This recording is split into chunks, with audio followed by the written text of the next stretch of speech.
Kak Hanif matikan. Oke,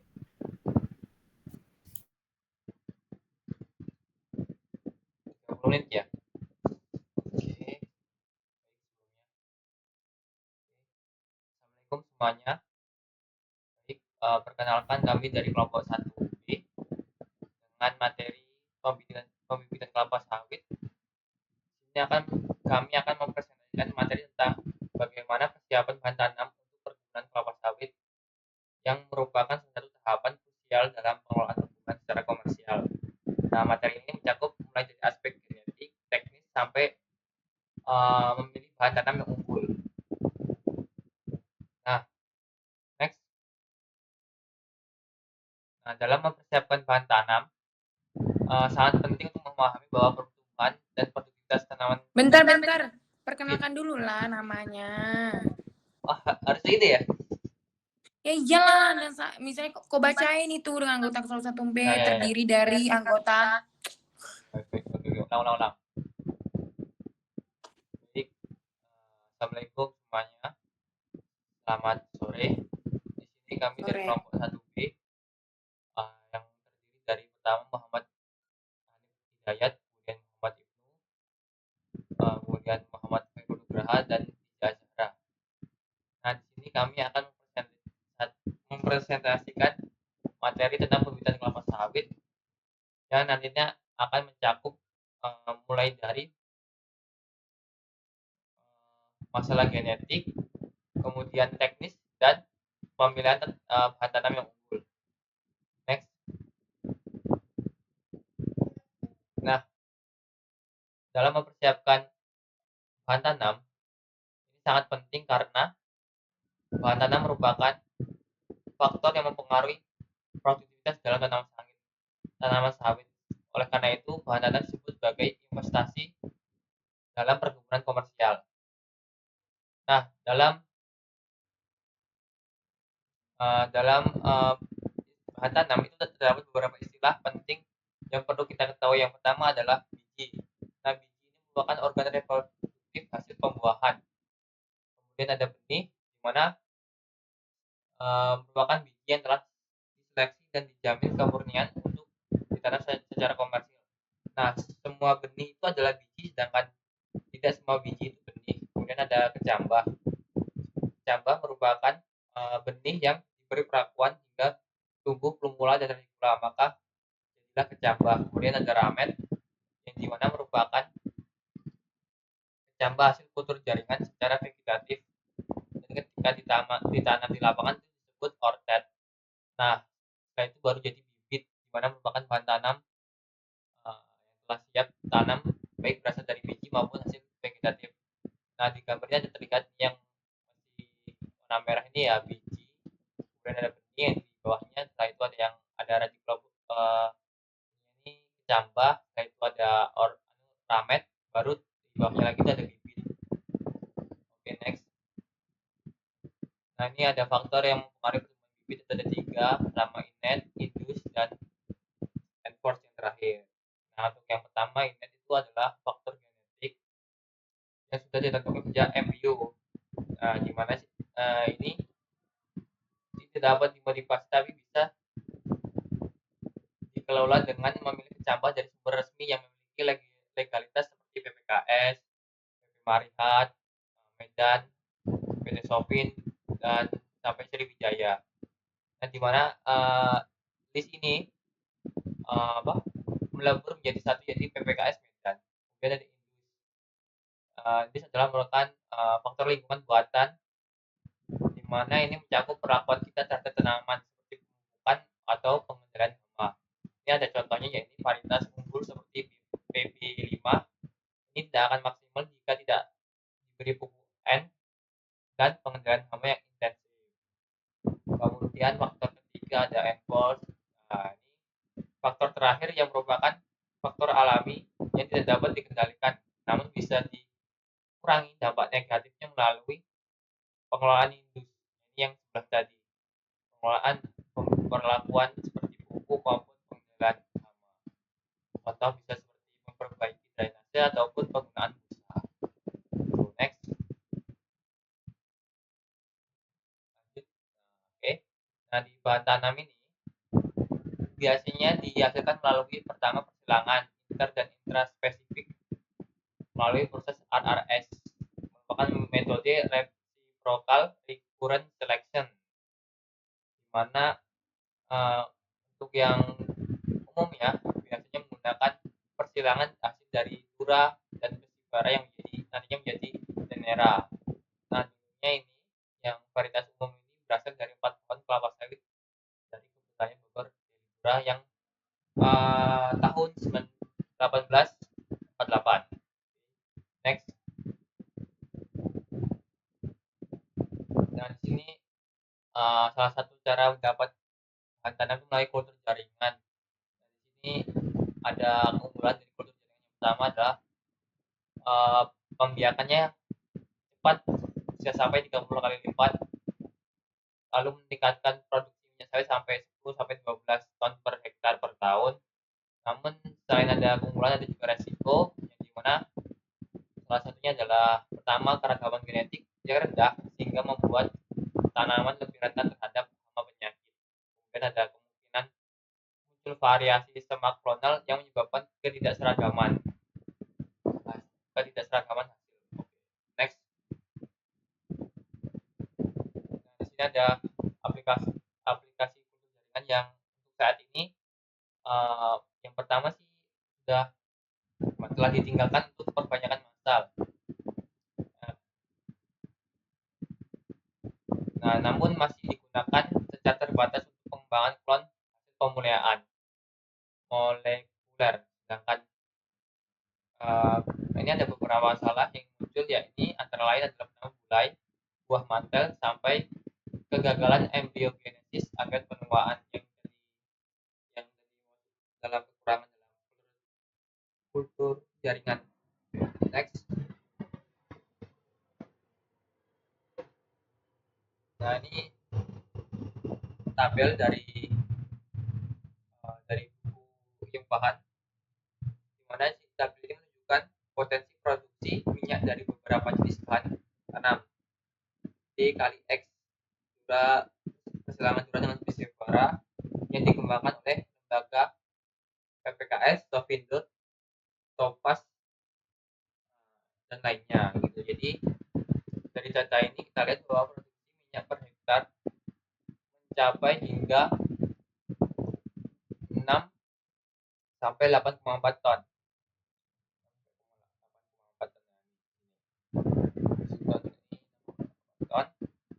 Nah, tergantung jenis bahan tanam dan pengolahan di lapangan. Hal ini membuktikan bahwa pemilihan bahan tanam yang tepat saat menentukan produktivitas kebun.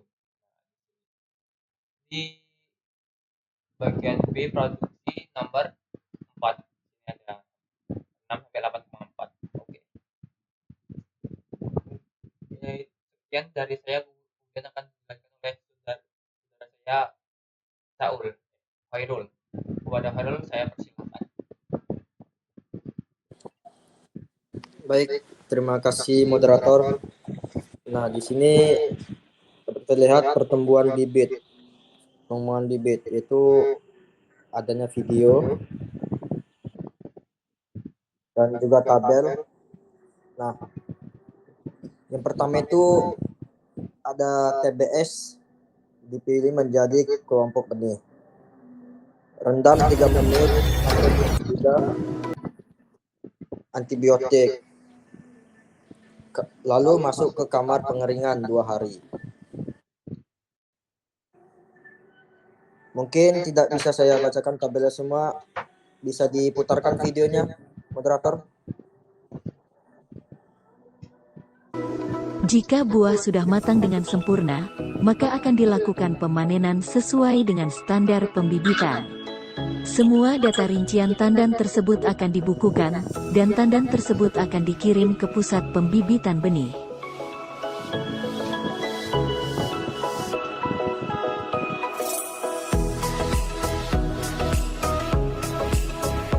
Di pusat pembibitan benih akan dilakukan berbagai macam proses dan tahapan hingga menghasilkan benih atau biji kelapa sawit berkualitas yang nantinya akan dijual kepada konsumen.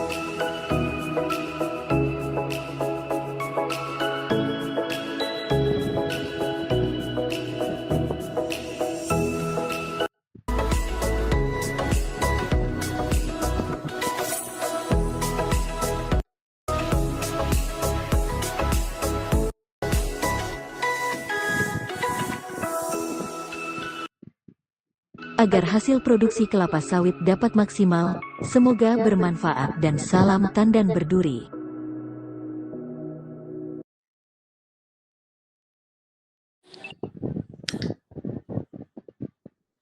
Baik, itulah video dari untuk menentukan varietas bibit yang unggul. Next.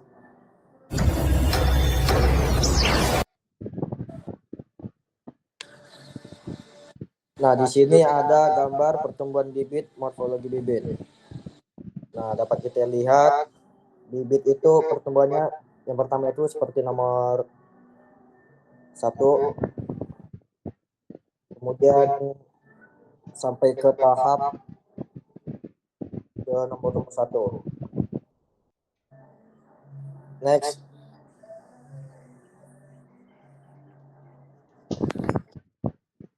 Nah, persiapan pembibitan.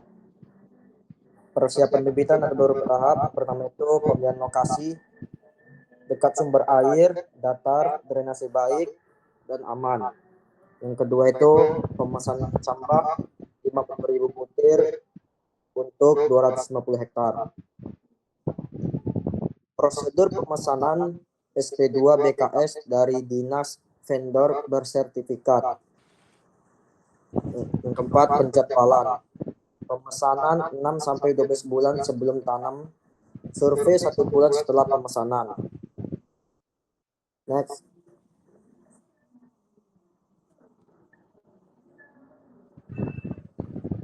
Persiapan pembibitan. Infrastruktur. Pertama itu jalan tapak pembibitan 2 bulan setelah survei. Bangunan, kantor, gudang, rumah, pompa 3-5 bulan. Yang ketiga, instalasi penyiraman. Selang pompa, sumur 4 bulan setelah survei. Pengadaan bahan dan alat yang pertama itu topsoil kurang lebih 800 mm kubik. Kedua, polybag kecil dan besar sesuai jumlah bibit.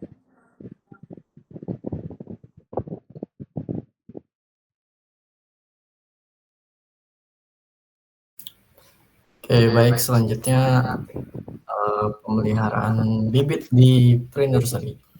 Nah, jadi pre-nursery atau pembibitan awal ini dalam konteks pembibitan tanaman, terutama kelapa sawit, adalah tahap awal di mana benih atau bibit tanaman ditanam dalam polybag kecil atau wadah yang lebih kecil. Nah, untuk perawatan di pre-nursery itu yang pertama ada di penyiramannya. Penyiraman itu dilakukan secara manual. Kebutuhan tenaga kerja itu 1 HK untuk 40.000 semai. Semai disiram 2 kali, pagi dan sore, kecuali hujan dengan curahan seminimalnya 8 mm.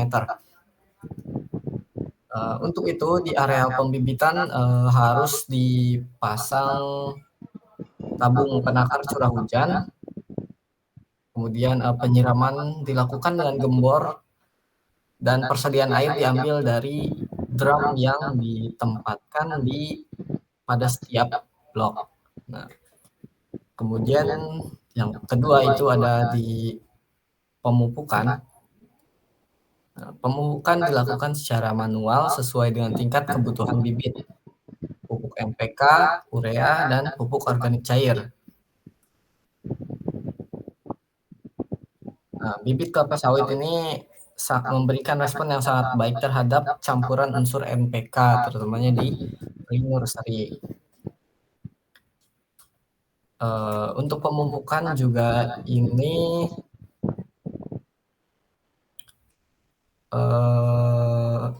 aplikasi secara manual itu sesuai dengan tingkat kebutuhan bibitnya, umumnya memerlukan tenaga kerja yang kemudian mahal dan cenderung tidak akurat.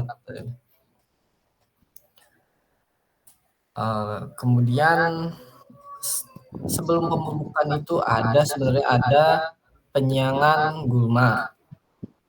Penyiangan gulma itu jadi setiap 2 minggu sekali gulma yang ada di dalam kantongan bibit atau polybag itu dibersihkan. termasuk juga menambahkan tanah dalam polybag bagi bibit yang miring dan tersembul akarnya. Dan umumnya juga 1 HK di panjangan gulma. Kemudian itu ada seleksi bibit. Nah, seleksi dilakukan 2 tahap, yaitu pada umur 4 sampai 6 minggu di tahap pertama dan pada saat sebelum dipindahkan ke main nursery atau di kantong besar ya, polybag yang lebih besar, itu umur 3 bulan. Apabila dijumpai semai abnormal yang disebabkan oleh faktor genetik, maka semai itu harus dibuang walaupun seleksi tahap akhir belum waktunya untuk dilakukan.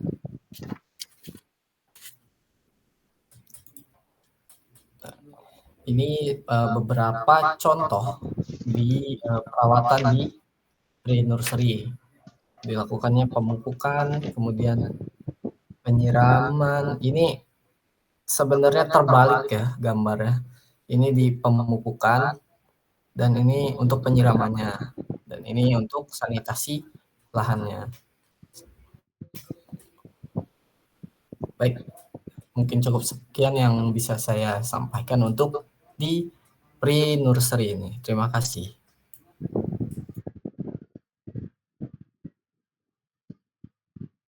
Baik, di sini saya akan menjelaskan di bagian menu seri. Di menu seri di pemeliharaan bibit, bahwasannya menu seri itu setelah pre-nursery ada transplanting namanya. Transplanting itu adalah pemilihan bibit dari pre-nursery ke nursery di mana terjadinya etalasi dan biaya konsolidasi yang akan dikeluarkan pastinya lebih banyak perawatan bibit. Transplanting ini dilakukan pada 3 sampai 4 bulan ataupun sudah 3 sampai 4 helai daun. Yang kedua, ada pengendalian hama dan penyakit. Pengendalian hama dan penyakit ini disesuaikan dengan jenis organisme yang menyerang benih kelapa sawit. Hama yang sering menyerang pada benih yaitu adalah kumbang malam, Aduretus compressus. Untuk pengendalian hama dapat dilakukan melakukan penyemprotan insektisida. Yang ketiga, pemupukan. Pemupukan disesuaikan dengan umur benih dan 3 aspek, yaitu waktu dan jumlah, aplikasi dan kebutuhan tenaga kerja, serta umur 3 bulan dosis pupuk sekitar 50 gram CRF pada saat alih tanam, sedangkan di umur 9 bulan 30 gram NPK di polybagnya langsung. Yang terakhir, pengendalian gulma. Dilakukan baik di dalam polybag maupun di luar polybag. Penyiangan gulma ketika di dalam polybag dilakukan dengan cara ataupun secara manual, sedangkan pengendalian gulma di luar polybag dapat dilakukan melakukan penyemprotan pestisida, tapi harus tetap memperhatikan bibit yang akan terkena. Selanjutnya penyiapan seleksi akhir bibit kelapa sawit, yaitu penyiapan seleksi akhir bibit siap tanam adalah penting untuk memastikan kualitas dan kesehatan bibit sebelum ditanam di lahan. Proses ini sangat melibatkan penelitian bibit untuk memenuhi standar tertentu seperti kesehatan, pertumbuhan yang baik, dan bebas dari hama dan penyakit sebelum ditanam. Penyiapan seleksi akhir bibit kelapa sawit ada 3 pengecekan, yaitu adalah pemeriksaan kualitas, pengecekan pertumbuhan, dan pemilihan bibit. Next. Kesimpulan kita pada presentasi hari ini yaitu yang pertama, investasi bahan tanam, perencanaan matang yang sangat struktur. Yang kedua, pertumbuhan bibit dipengaruhi dengan media tanam, yaitu pemupukan dan juga lokasi. Ketiga, persiapan infrastruktur. Pembibitan juga harus memerlukan timeline yang sangat jelas agar kita lebih jelas untuk melakukan kegiatan apa yang akan kita lakukan. Yang keempat adalah pemeliharaan yang sangat intensif, di mana untuk menjamin bibit sehat dan siap ditanam untuk memperhatikan apakah bibit itu ada terkena hama penyakit ataupun apa yang harus kita lakukan. Baik, dari saya cukup, saya kembali moderator.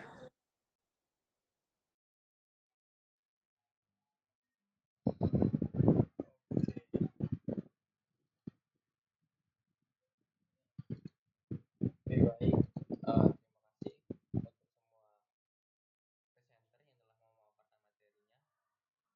yang telah memaparkan materinya. Semoga para pendengar dapat mengerti bahwa dalam investasi bahan tanam itu kita harus memperhatikan mulai dari investasi bahan tanamnya, kemudian kesiapan bibit, pertumbuhan bibit sampai pemeliharaannya. Juga dengan pemaparan dari para presenter dari kelompok kami dapat membantu para pendengar semua dalam memahami materi tentang pembibitan. Baik, cukup sekian dari kelompok 1B. Kami akhiri. Wassalamualaikum warahmatullahi wabarakatuh. Waalaikumsalam warahmatullahi wabarakatuh. Itu aja ya. Oke dah, mantap. Udah berapa menit? 20 menit lah. Weh, gak boleh kurang dari 30 menit katanya. Gak boleh kurang dari berapa? Kelompok lain banyak kurang loh, kelompok lain. Enggak apa itu, udah. Mantap. Tahu dari mana kok? Tapi bapaknya bilang gak boleh lebih dari 30 menit, gak boleh kurang dari 30 menit. Ya udah, nanti tambahkan aja video itu, tambahkan 10 menit. Oke.